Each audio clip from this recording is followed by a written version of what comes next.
Amis, nous voici de nouveau ensemble pour la halte spirituelle pour la journée en Luc chapitre 7, versets 24 à 30. Nous sommes le 16 décembre, le jeudi 16 décembre 2021. C'est parti. Un auteur appelé Johann Tauler, il a vécu dans le 14e, au 14e siècle. Un jeune confrère de Maître Écart a écrit ce texte lumineux. Saint Jean a dit que le Baptiste était un témoin de la lumière. Quel plus grand éloge pourrions-nous faire de ce saint homme que de l'appeler témoin de la lumière? Cette lumière répand ses rayons dans les profondeurs les plus intimes et les plus éloignées de nos âmes, nous enseignant la stabilité et la force. Lorsque nous avons reçu ce témoignage, nous devenons immobiles comme une montagne de fer, au lieu d'être ballottés comme un roseau. En effet, dans certains cercles zen, nous entendons beaucoup parler de l'illumination, la percée soudaine ou lente, l'ouverture de l'esprit, le couronnement secret d'une vie de méditation. Mais de nombreux autres groupes zen préfèrent ne pas en parler au cas où elle deviendrait un objectif et donc un objet de convoitise de plus.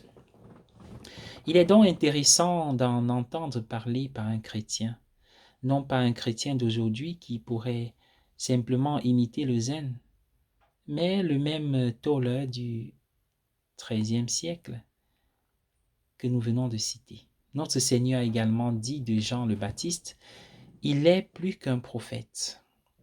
Il dit qu'il il y a en nous des profondeurs que la raison ne peut toucher, où dans la lumière, nous voyons la lumière, c'est-à-dire une lumière intérieure, la lumière de la grâce.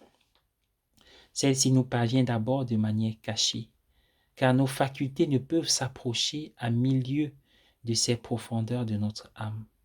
La connaissance qui nous instruit dans ces profondeurs n'a ni image, ni forme, ni manière.